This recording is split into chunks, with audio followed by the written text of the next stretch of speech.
노아가 두 광주리의 비유라는 제목으로 말씀을 상고하고자 합니다.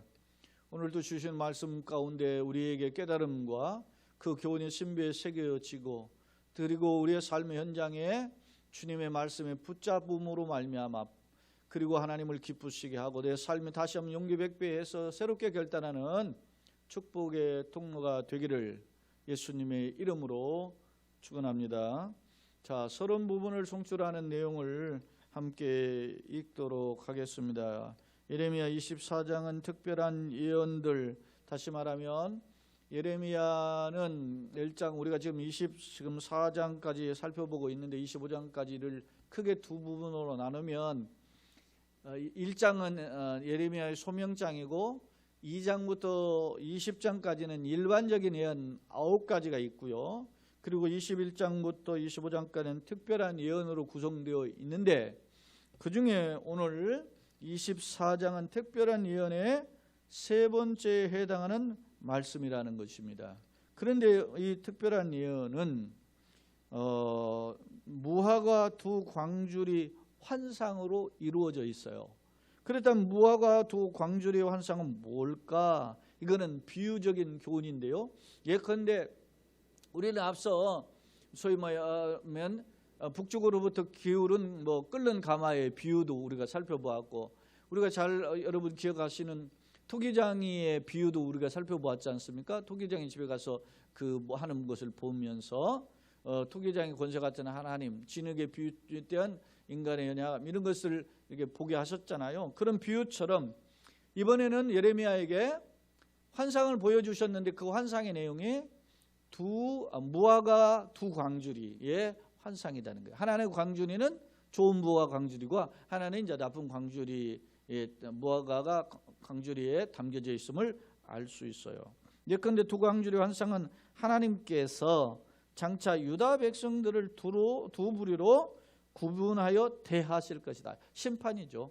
오른편과 왼편의 양과 염소로 나누시는 것처럼 그렇게 이스라엘 백성을 구분하실 것이다. 그래서 좋은 무화과, 한 부류는 좋은 무화과로 한 부류는 나쁜 무화과로 구분하시겠다는 겁니다. 그 대상을 오늘 구체적으로 거론을 해요. 말씀에서 1절로 우리가 10절에 비교적 짧은 장이잖아요. 다른 장에 비해서. 그런데 그 내용이 함축적으로 잘 드러나 있고 이게 실제적으로 역사적으로 그 왕들의 이름이 거론되어 있어요. 1절에서 또 마지막 절에 보면 왕들의 이름이 거론되잖아요. 그러니까 실제 벌어졌던 역사적인 배경을 근거하고 있음을 우리는 알 수 있어요. 물론 이 본문의 1절로 10절의 내용은 역사적인 과거의 내용도 있지만은 현재의 내용도 있지만은 미래에 대해질 내용까지 포함하고 있다 하는 점입니다. 그렇다면 이제 성경의 내용을 좀 더 구체적으로 절절을 살펴보면서 우리가 하나님이 주신 이 비유의 교훈이 무엇인가 한번 말씀을 상고해 보고자 합니다. 먼저 24장 1절 바벨론의 느부갓네살 왕이 유다 왕 여호야김의 아들 여고냐와 유다 고관들과 목공들과 철공들을 예루살렘에서 바벨론으로 옮긴 후에 여호와께서 여호와의 성전 앞에 놓인 무화과 두 광주를 내게 보이셨다 그랬어요. 언제 보이셨다는 겁니까? 바벨론으로 옮긴 후에. 누구를? 여호야김의 아들 여고냐. 여고냐의 이름은 앞서 우리가 살펴봤죠? 여고냐는 여호야긴을 가리킨다 말입니다. 여호야긴. 여호야긴은 여호야김의 아들이고 요시야 왕의 손자예요. 그렇다면은 역사적인 한 배경을 한번 더 정리해 볼까요? 자, 요시야 왕이 당시 세계 최강이 아수르였는데요. 아수르의 세계 최강을 신흥 제국인 바벨론이 공격해서 지금 아수르의 성인 니느웨가 함락된단 말입니다. 그 일의 주인공이 누구냐면 바벨론의 제국의 왕이 나부포라살이고 그의 아들이 느부갓네살이에요.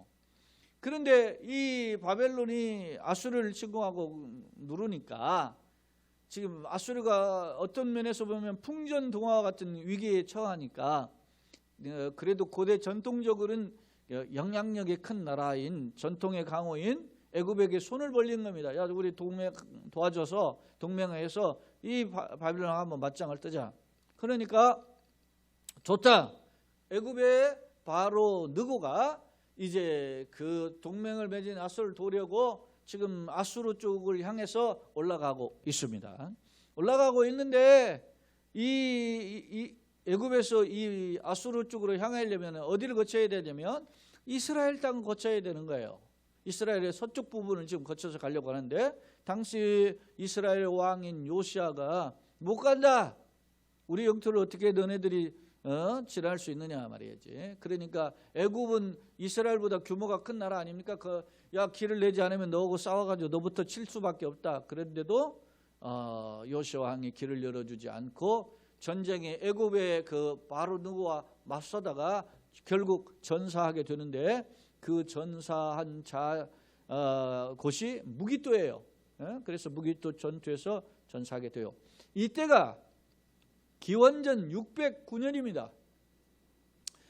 여러분요, 기원전 609년에 요시아 왕이 39에 전사해버리니까 어떻게 합니까? 갑자기 왕이 죽으니까 백성들이 그의 아들인 여호아스라는 아들을 임시로 왕을 세워가지고 왕을 옹립을 하니까 이 애굽의 바로가 이 석 달밖에 안 된 이 왕을 데리고 가버리는 거죠. 어디로? 애굽 땅으로 가는 거죠. 그리고 그의 여호아스의 형인 여호야김이라고 하는 사람을 꼭두가시로 왕을 또 세운 거예요. 그런데 이렇게 애굽이 말이지 자기 나름대로 유다를 말이지 왕도 죽이고 또 새로 유다 백성들이 세운 왕도 막 갈아엎고 자기 힘으로 여호야김을 세우잖아요. 근데 여호야김이 본래 이름이 엘리야김인데 이름도 바꿔치기 하고 여호야김 바꿔서 세운단 말이에요. 그러니까 이 바로 너거가 아주 막 당당하고 이풍당당할 거 아니겠습니까? 그런데 문제는 이 아수르와 애굽의 연합군이 갇혀서 바벨론하고 싸우려고 했는데 어디서 싸우냐면 저 메소포타미아 위쪽으로 올라가는 지병에서 전쟁을 벌였는데 그곳에서 패하고 말았어요. 그 패한 전투가 소위 갈그미스 전투예요. 그 갈그미스의 전투에서 바벨론이 이제 아수르를 묵사발시키고 이제 연합군인 애굽을 묵사발시킨단 말입니다. 그러니까 유다의 왕이 요시아가 죽고 그의 아들 백성들이 세운 여호아스도 데려가 버리고 꼭두각시로 여호야김을 세웠는데 여호야김이 어떻게 해요? 자기를 왕 세운 그 애굽을 따라 가지고 바벨론에 반대하는 생각을 한단 말이에요. 그러니까 그 여세를 몰아 가지고 그 갈그미스에서 승리한 때가 언제냐면 605년이라 말입니다. 그러니까 요시아 왕이 죽은 지 한 4년쯤 되는 거죠. 그 여세를 몰아 가지고 이스라엘이 쳐들어와 버린 거예요. 바벨론이 쳐들어와 가지고 1차 이스라엘 백성들을 포로로 잡아가요. 그때 아이고 살려주세요. 이 여호야김이 항복을 한 거죠. 근데 1차 포로로 끌려간 사람이 우리가 잘 아는 누구라 그랬습니까? 다니엘과 그 세 친구가 1차 포로에 끌려간 거예요. 그게 기원전 605년입니다. 그런데요, 이 여호야김 왕이 여러분요, 앞서 아버지 때부터 왕이 됐다가 자기의 동생이 한 석 달을 했고 그 다음에 왕이 됐으니까 아마 아버지가 609년 죽고 자기는 한 8년부터 왕이 된 것으로 보여져요. 그래서 한 11년 통치를 하는데 이 11년 통치하는 중에 반바벨론 정책을 여전히 취한단 말이에요. 그러다가 그가 죽고 그의 아들인 여호야긴이라는 왕이 18살의 왕이 됐는데 이 여호야긴 왕도 아버지를 따라서 반바벨론 정책, 친애굽 정책을 취한단 말입니다. 그러니까 바벨론의 느부갓네살이 두 번째 쳐들어와요. 그때가 기원전 597년이라 말입니다.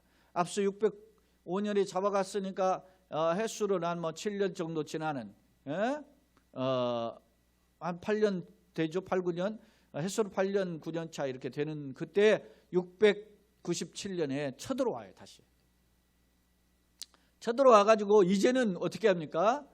여호야김의 아들이었던 여호야긴 왕, 여기 오늘 본문에 나오죠. 본문에 나온 그 왕을 당시 석 달여를 통치했는데 이 왕 18살 된 왕을 끌고 가버리는 거예요. 끌고 갈 때 이때 여러분 요 본문에서 나오지만은 여고냐와 1절에 유다 고관들과 목공들과 철공들을 예루살렘에서 바벨론 옮겼는데 이때 내노라 하는 사람들 다 끌고 가는 거예요. 한 만여 명 넘게 이렇게 끌고 가는데 이때 끌려간 사람이 이때 누구냐면 에스겔이에요. 에스겔이 이때 끌려가요. 그리고 끌려가서 에스겔, 이 예레미야 다음에 등장하는 선지서가 에스겔서 아닙니까? 에스겔서는 에스겔이 끌려가 가지고 이 5년 차에 에스겔의 나이가 몇 살입니까? 30살이에요. 30살이 될 때 그때 에스겔이 하나님의 환상 가운데 부르심을 받고 이제 그 포로와 그 고국에 있는 백성들에게 예언한, 환상을 보면서 예언한 내용이 에스겔서예요. 자, 이야기가 좀 더 확대를 갔는데 지금 상황이 어떤 상황인지 짐작이 가시죠? 1차 포로로 한번 끌려갔어요. 그리고 2차로 지금 또 와서 끌고 가요. 여러분요, 그렇게 이스라엘이 얼마나 대단한 자존심을 가진 나라입니까? 그런 나라가 끌려간다라는 정도는 현격하게 하나님 앞에 패역하고 불신앙으로 인해서 나라가 기울고 있다라는 것을 보여주죠. 그런데 아직 완전히 망하지는 않았어요. 여러분요, 여호야긴이라는 왕을 끌고 가면서 바벨론의 왕이 그의 작은 아버지인 시드기야를 왕으로 세웠어요. 이 시드기야가 유다의 마지막 왕입니다. 아달랴를 빼면 19번째 왕이고 아달랴라는 서쪽 왕까지 집어넣으면 여기까지 집어넣으면 20번째 왕이에요 이게. 근데 이 시드기야가 요시야 왕의 아들이란 말입니다. 그러니까 요시야가 죽고 그의 아들 셋과 손자 한 명이 4년에 걸쳐서 22년에 걸친 왕 노릇을 하는데 그때 나라를 완전 말아먹는 거죠. 그러니까 적어도 우리가 상식적으로 역사의 그 시각을 통해서 보면 어떤 우리에게 교훈을 주냐면 이런 거죠. 11년이라는, 비록 여호야긴이 끌려갔지만은 11년 뒤에 망하거든요. 11년도 그냥 망하는 게 아니고 580년, 기원전 580년에 망하는데 그 햇수는 3년차, 다시 말하면 586년이 되기 3년차, 햇수로 3년차니까 588년에 바벨론이 군대가 쳐들어가지고 예루살렘을 에워싸고 항복을 요구해요. 근데 버티다가 결국에는 시드기야가 몰래 성벽을 빠져나가지고 했다가 결국 광야에서 잡혀가지고 끌려오잖아요. 그리고 이 시드기야 왕이 보는 앞에서 아들들을 죽이고, 그리고 시드기야 왕을 두 눈을 뽑고, 그리고 쇠고랑을 채워가지고 바벨론으로 끌고 가버리죠. 이게 이스라엘의 멸망과 3차 포로예요. 그러니까 오늘 본문은, 오늘 24장의 말씀은 1차 포로가 있었고 2차 포로가 있고 난 뒤에 선지자 예레미야를 통해서 주신 환상을 통한 교훈이란 말입니다. 근데 그 환상의 내용에 무화과 두 광주리의 환상인데, 한 광주리에는 좋은 무화과가 담겨 있고 한 광주리에는 뭡니까? 나쁜 무화과가 있는데, 이 광주리가 어디에 있는 광주리냐면 성전 앞에 놓인 광주리다. 1절에 보면 그렇게 소개하고 있어요. 옮긴 여호와께서 여호와의 성전 앞에 놓인 무화과 두 광주리를 내게 보이셨다. 그래서 제가 이 성전 앞에 놓인 이 두 광주리에 대한 해석을 어떻게 하냐면, 학자들은 일반적으로 이두엔이 일반적인 삶이 이 무화과 나무가 많거든요. 그래서 무화과 열매를 많이 먹으니까 보통 이제 일상적인 삶 속에서 좋고 나온 무화과를 구별하는 의미에서 이 무화과 나무를 거론했다라는 주장이 있고, 혹자는 이게 성전 앞에 놓인 무화과라고 해서 아마 하나님께 바쳐지는 예물이나 성전에 바쳐질 때, 여러분 소실절이라는 말이 뭐예요? 처음 익은 열매, 처음 익은 곡식을 드리는 게 처음 소실절이잖아요. 그해 처음 열매를 거두면 제일 먼저 하나님께 드린 거예요. 그렇게 했을 때 이 무화과 나무 그 광주리가 그런 것이다. 이스라엘 백성이 하나님의 앞에 드려지는 어떤 과일과 같은 곡식인데, 보면 한 곳은 어떻게 해요? 좋은 것이고 한 것은 썩어 빠진 거라는 거예요. 근데 하나님 이걸 둘로 구분하신다는 거. 어떻게 구별하는지 자 내용을 한번 좀 더 구체적으로 보겠습니다. 자 2절에 한 광주리에는 처음 익은 듯한 극히 좋은 무화과가 있고 한 광주리에는 나빠서 먹을 수가 없는 극히 나쁜 무화과가 있더라. 여호와께서 내게 이르시되 예레미야야 네가 뭘 보느냐? 그러니까 내가 대답하되 무화과요인데요 이 좋은 무화과는 극히 좋고 나쁜 것은 아주 나빠서 먹을 수가 없습니다. 이렇게 이 대답을 해요. 그러니까 하나님이 이 무화과에 대해서 좋은 무화과는 무엇이고 나쁜 무화과는 무엇인지를 구체적으로 설명해 주셔요. 자, 그 내용을 이제 4절로 7절에서는 좋은 무화과에 대한 설명이고 8절로 10절은 나쁜 무화과에 대한 설명인데 그 내용을 한번 우리가 살펴보겠습니다. 4절 여호와의 말씀이 또 내게 임하니라 이르시되 이스라엘 하나님 여호와께서 이와 같이 말씀하시니라 내가 이곳에서 옮겨 갈대아인의 땅에 이르게 한 갈대아인은 어떻게 합니까? 여러분 갈대아인 바벨론 이게 바벨론이나 갈대아는 어떤 지역적인 국가적인 이름을 따왔잖아요. 같은 거예요. 갈대아 지방이라고 할 때는 갈대아인 그 나라를 그 갈대아인을 통해서 세워진 나라를 이야기할 때는 바벨론 국가 이렇게 표현하는 거죠. 그럴 때 갈대아인이나 바벨론은 같은 의미임을 알 수 있습니다. 자, 그로 옮겨간 땅에 이르게 한 유다 포로들 지금 1차 포로 끌려갔죠? 2차 포로 끌려갔잖아요. 그 포로들이 이 좋은 무화과 같이 잘 돌볼 것이다. 예? 잘 돌볼 것이다. 하나님이 포로를 끌려갔지만 잘 돌보아 줄 것을 이야기해요. 여러분요 뒤에 보면 예레미야 선지자가 선포하는 내용의 핵심이 뭐냐면 70년이 차기까지 너희는 거기서 있으라. 거기서 그냥 집도 짓고 살아라 이렇게 이야기해요. 그러면서 우리를 막 빨리 해방시켜 줄 것이다. 누가? 거짓 선지자는 그런 말을 해요. 야 이스라엘 백성들아 너희가 지금 이방에 끌려갔지만 하나님 곧 해방시키실까 걱정 마라 돌아오게. 그런데 하나님이 예레미야 선지자를 통해서 주신 것은 아니다. 70년이 차기까지는 안 된다. 지금 처음 끌려갔을 때부터 70년이죠. 벌써 지금 한 20여 년 흐른 거예요 지금.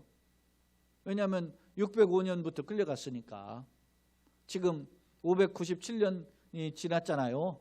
그러니까 10년 지난 거죠. 10년 이상이 지난 거네요. 1차 포로 간격이 한 10여 년 이제 간격 8년 정도 간격이니까 그렇게 지난 시간입니다. 그러니까 사람들은 야 이제는 돌아올 줄 알고 그 기대를 한 거예요. 아니다. 아직도 60년 남았잖아요. 그러면서 비록 끌려간 사람들이 어떻게 해요? 내가 잘 돌보고 실제로 말이죠. 이게 이 끌려간 왕이 에스겔서에 보면 여호야김 왕이잖아요. 여러분요 성경을 제가 우리 화면에는 송출 안 했는데 지금 말씀을 하다 보니 생각나는데 에스겔 1장 한번 잠깐 보겠습니다. 에스겔 1장 보면 30째 해의 넷째 달 그랬어요. 30째 넷째 달이면은 에스겔 자기 나이 30살이에요. 30살에 넷째 달 초 다스에 내가 그발 강가에서 사로잡힌 자 중에 있을 때 자기 포로 끌려갔대. 지금 에스겔이 어떻게 2차 포로 때 끌려갔다 했잖아요. 끌려가서 있을 때 하늘이 열리면 하나님 모습이 되게 보인 즉 자기에게 하나님 환상으로 보여주신 거예요. 근데 그때가 언제냐? 여호야긴 왕이 사로잡힌 지 몇 년이요? 5년 그달 초다스라 그랬어요. 여호야긴 왕이 사로잡힌 지 몇 년이요? 5년 됐어요. 그러니까 에스겔로 말하면은 에스겔이 25살이 끌려간 거죠. 지금 끌려간 지 5년 차 여호야긴 왕과 같이 끌려갔는데 그 차 5년 차 했다 그러잖아요.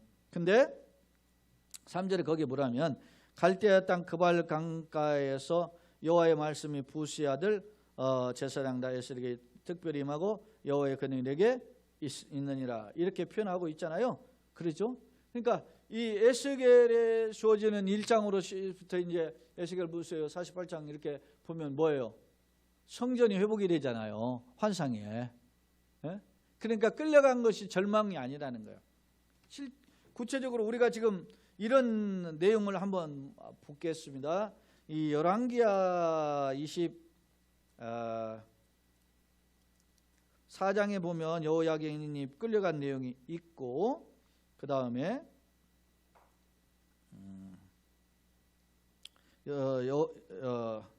여호야긴, 자 한번 뭐 시간이 많이 가니까 24장은 여호야긴 왕이 끌려간 건데, 마지막 25장 한번 볼까요? 25장, 예, 마지막 부분을 보겠습니다. 25장 27절에 보면 유다의 왕 여호야긴이 사로잡히 간지 37년 곧 바벨론의 왕 에윌므로닥의 즉위한 원년 12월 그달 27일에 유다 왕의 여호야긴을 옥에서 어떻게 해요? 내놓고 그의 머리를 어떻게 해요? 들게 하고 그에게 좋게 말하고 그의 주위를 바벨론에 그와 함께 있는 모든 왕의 지위보다 높이고 그의 죄수의 의복을 벗게 하였고.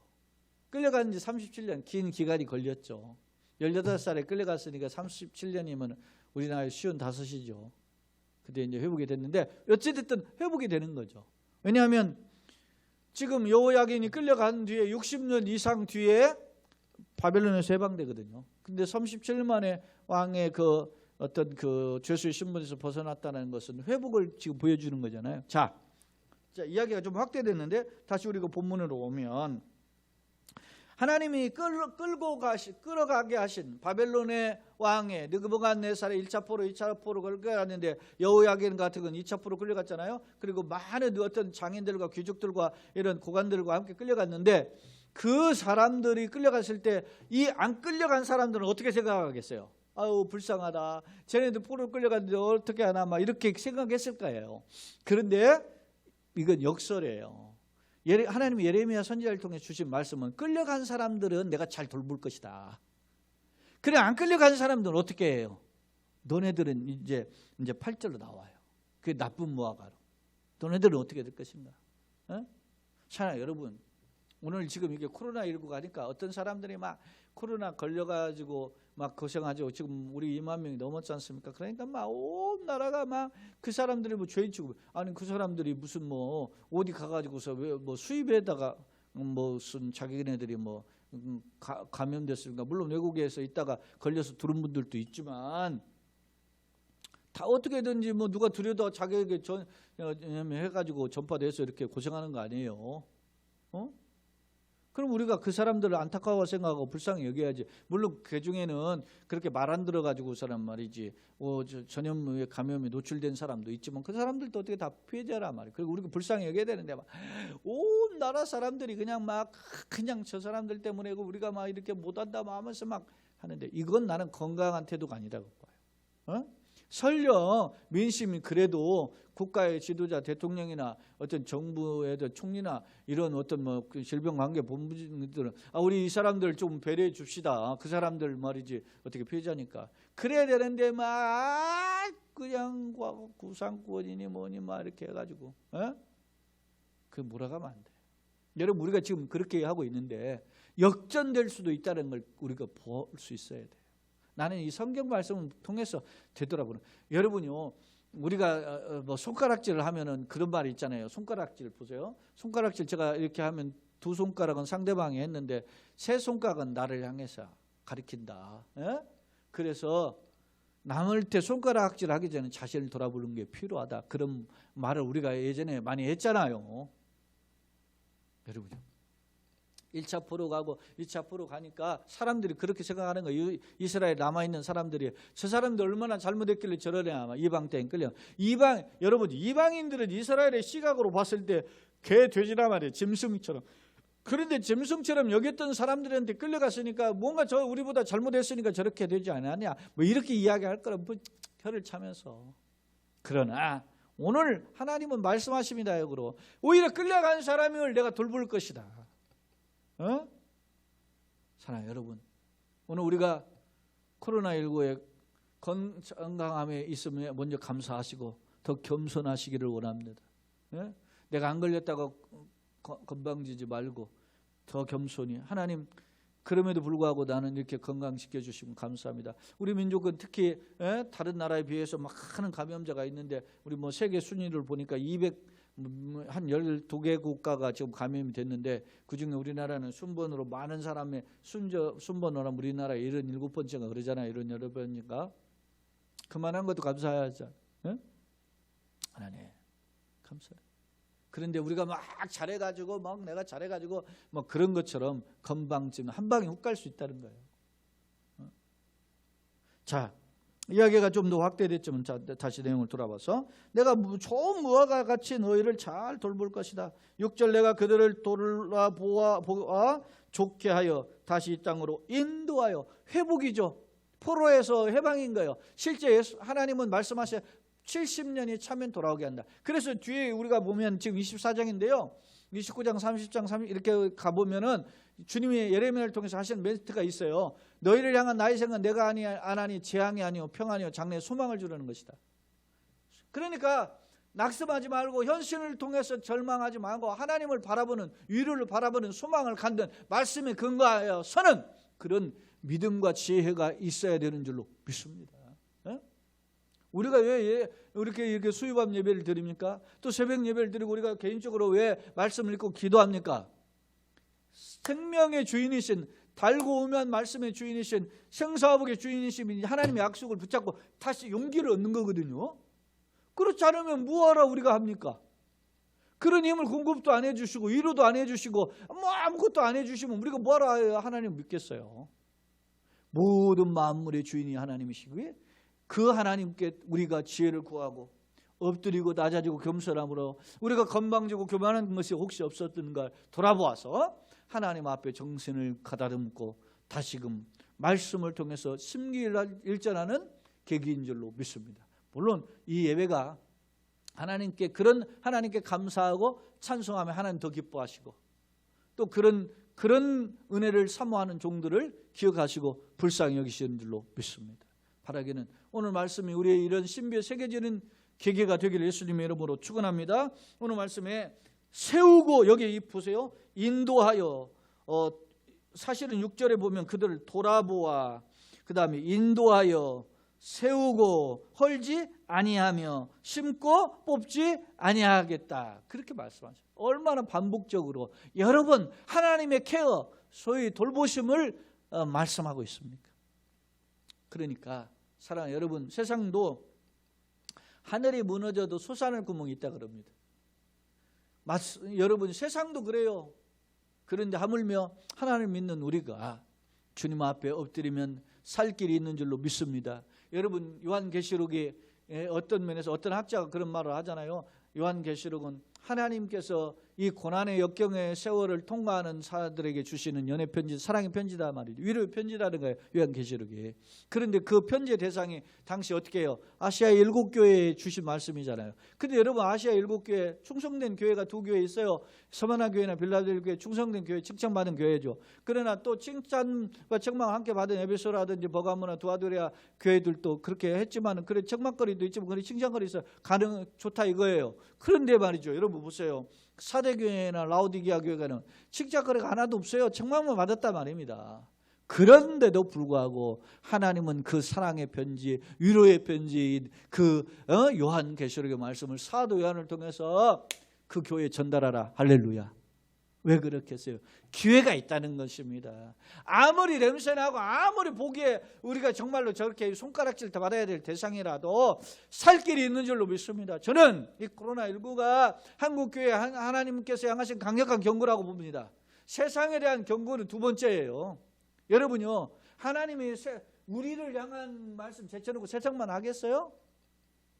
여러분 이런 역경 속에서는 교회를 향한 경고란 말입니다. 그럼 교회가 정신을 차려야죠. 어떤 정신을 차려야 합니까? 더 믿음의 마음의 허리띠를 동에 메고 하나님 앞에 겸손하고 세상에 끼웃거렸고 세상에 주님께 한 발 와가지고 말이지 처세술로 살았던 신앙생활을 정산하고 주님께 돌아오기를 원하시는 하나님의 경고인 줄로 믿습니다. 그걸 깨달으면 코로나19가 우리에게 축복의 통로가 될 줄로 믿습니다. 자, 그런데 반대로 나쁜 무화과를 그러면 어떤 것인가? 오늘 8절에 보면 여호와께서 이와 같이 말씀하시니라. 내가 유다왕 시드기야와 그 고관들과 예루살렘에 남은 자로서 이 땅에 남아있는 자와 그리고 애굽 땅에 사는 자들을 나빠서 먹을 수 없는 이 나쁜 무화과 같이 되게 한다 그랬어요. 여러분 크게 네 부류로 구했어요. 첫째, 시드기야 왕.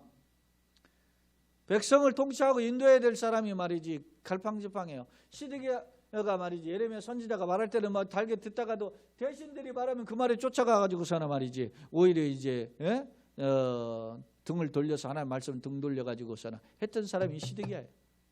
11년 통치했는데 여러분이요 11년이 아니 뭐 110년을 통치하면 뭐합니까?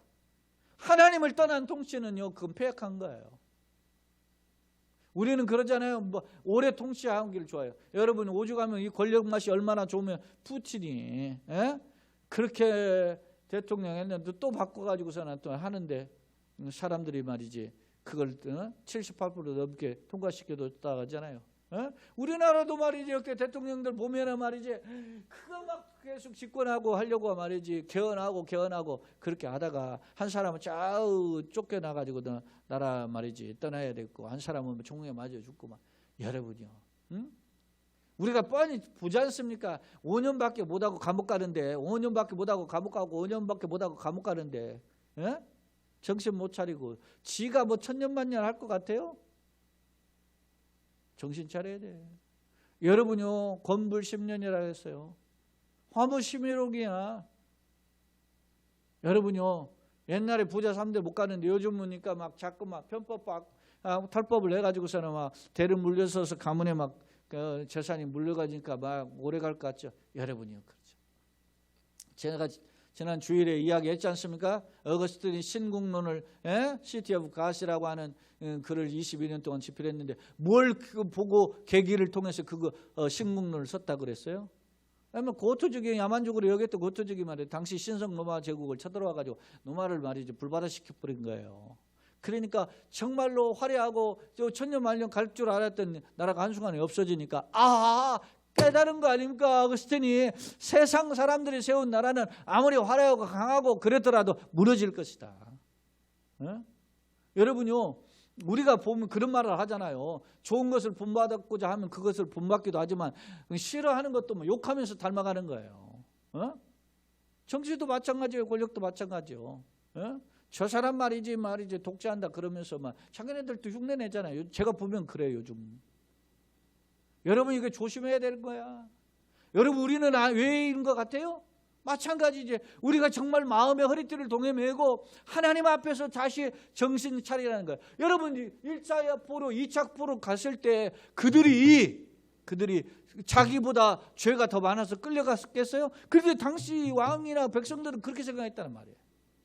안타깝잖아요. 그런데 그 왕 그랬어요. 시드기야와 그리고 고관들과 그리고 예루살렘에 남은 자로서 어떻게 해요? 이 땅에 남아있는 자들. 예루살렘에는 요즘 말하면 우리로 말하면 서울시에서 돈 많은 거 떵떵거리고 내놓으라는 사람 소위 말하면 세상 말로 방구 끼는 사람들이란 말이에요. 그런 사람들과 그리고 애굽 땅에 사는 자들. 이 사람들은 어떻게 해요? 앞서 지금 바벨론에 하나님이 주권을 지금 바벨론에 잡고 있는데 자꾸 바벨론에 반대하는 사람들이 어디예요? 또 다른 힘의 균형을 가진 나라인 이 애굽에 끼웃거리는단 말이에요. 그걸 누구부터 했었습니까? 여호야김 끼웃거렸죠. 그의 아들 여호야김은 끼웃거리다가 잡혀갔죠. 근데도 아직 정신 못 차리고 애굽을 지금 끼웃거린단 말이에요. 실제로 이 바벨론에게 항복하라는 예레미야를 못마땅하니까 이 이스라엘이 이 유다가 완전 망할 때 이 망하는 사람들이 예레미야를 선지자를 끌고 말이죠 애굽으로 도망가요. 도망가는 걸 바벨론에 이 느부갓네살의 군대가 가가지고 예레미야를 구출해 오잖아요. 이게 뒤에 나오는데 정신 못 차려. 여러분요 지금 어려울 때는 하늘을 바라봐요. 위를 바라봐요. 여러분 헬라의 사람이라고 인간이라고 표현되어 있는 안트로포스는 위를 바라다 보는 존재. 그렇습니다. 우리는 하나님을 바라보도록 사람이 설계된 존재예요.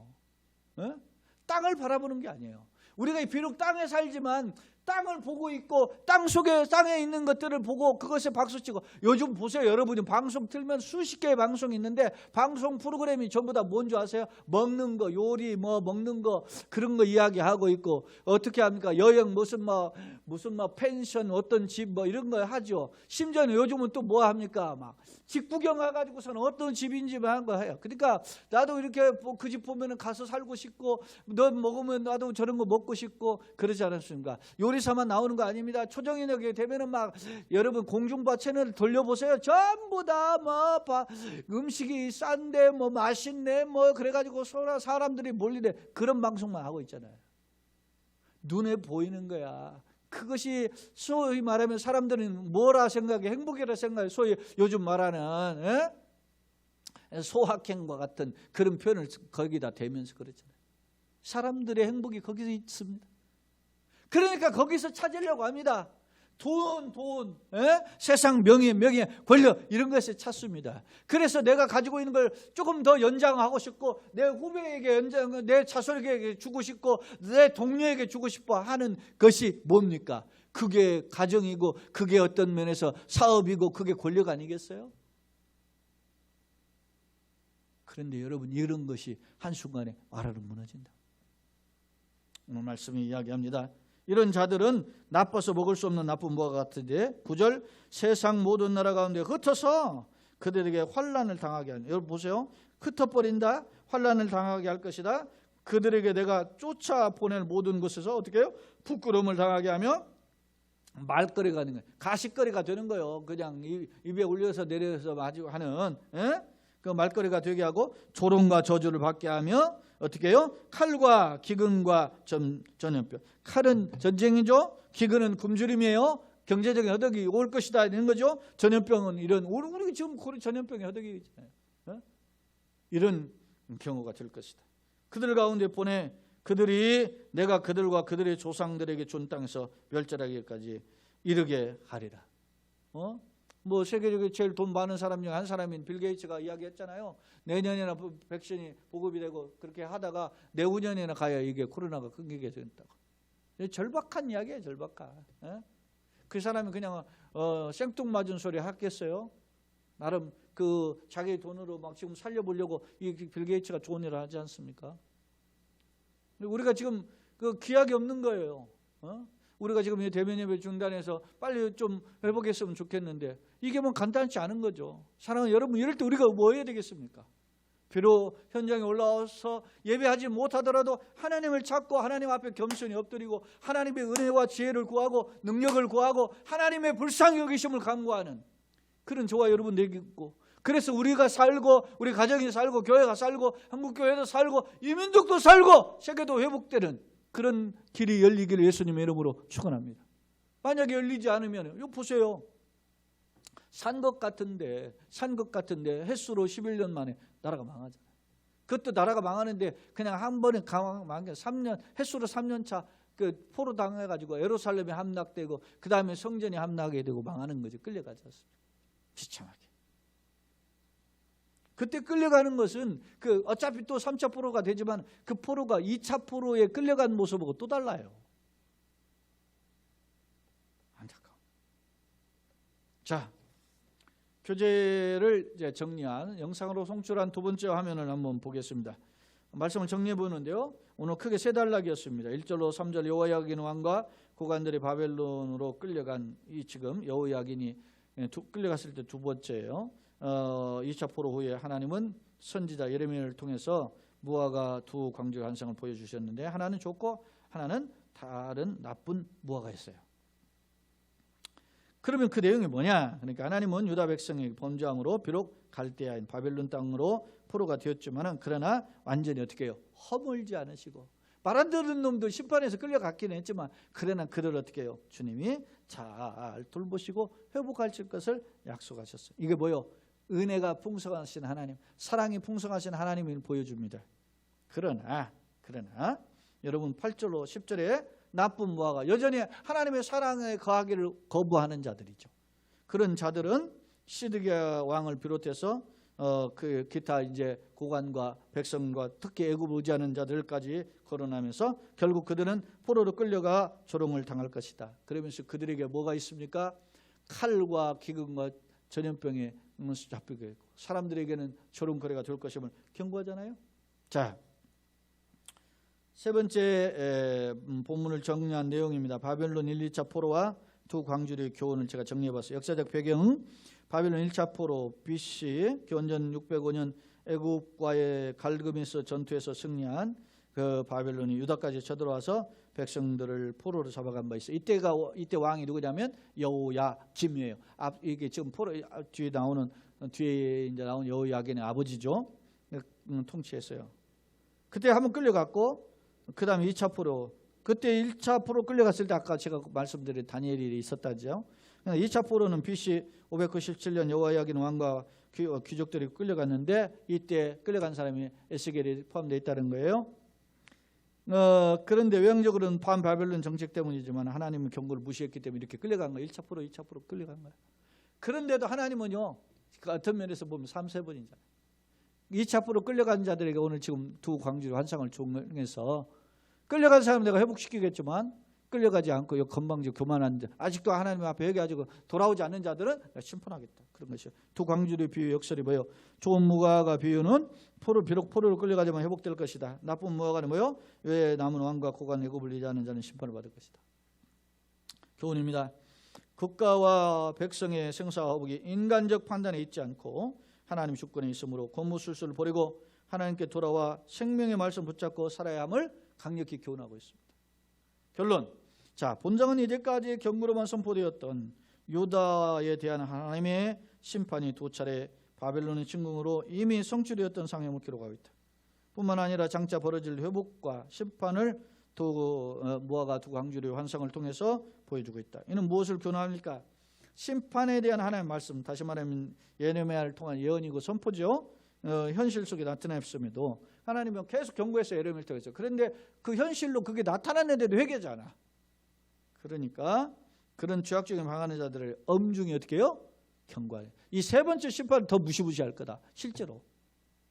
그렇게 경고하고 있으면 할 수 있다. 즉 시드기야 통치 11년 차인 586년이라는 때에 하나님의 이 유다를 완전히 멸망시키는데 그때 한 11년의 기간을 주신 거죠. 어떻게 엄밀히 보면.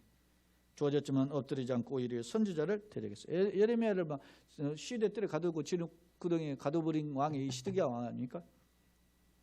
이는 뭐요? 은혜를 떠나 분별력이 짐승보다 떨어짐을 보여줍니다. 그렇죠. 우리가 인간이 하나님을 떠나면은요 짐승만도 못해요. 개, 돼지는 여러분들이 왜 반려견 키우고 가정에서 이렇게 가축이나 이런 동물들을 막 가정에서 예쁘게 키우는 분들 왜 그래요? 말 잘 들은 걔네들은 말이지 물론 막 안 듣는 경우도 있지만 대부분 다 말 잘 듣는다 말. 그러니까 사람이 말이지 사람한테 속상한 일이 개들한테는 속 안 상하니까 키우는 거 아니겠어요? 근데 이런 짐승만도 못하다는 거예요. 우리 만물의 영장인 사람이. 사람은 하나님의 영상을 못 받아서 지음받은 존재예요. 그래서 만물의 영장이에요. 그런 인간이 이런 짐승만도 못한 존재가 되어버린다. 왜? 영안을 잃어버리면, 말씀을 잃어버리면, 하나님 바라보기를 게을리해서 영안이 닫혀지면 이렇게 된다는 거예요. 나는 어떤가? 지금 현재 우리는 코로나19의 시기를 통해서 이 세상을 어떻게 봅니까? 단순한 전염병입니까? 이따가 사라질 것입니까? 조금만 고생하면 해결됩니까? 과학과 이성만을 쫓아가는 시대에 우리에게 하나님의 강력한 경고를 기억하고 주의 말씀 앞에 엎드림을 통해서 주님이 회복하시고 우리에게 은혜 베푸심을 다시 한번 덧입는 우리 자신과 우리 교회와 우리 한국교회 되시고 특히 우리를 통해서 세상이 우리를 손가락했지만 예수 믿는 사람 다르구나 이런 일들이 벌어지고 회복의 통로가 교회를 통해서 이 민족과 나아가서 오대양 육제에 벌어지기를 나타나기를 예수 그리스도 이름으로 간절히 축원합니다.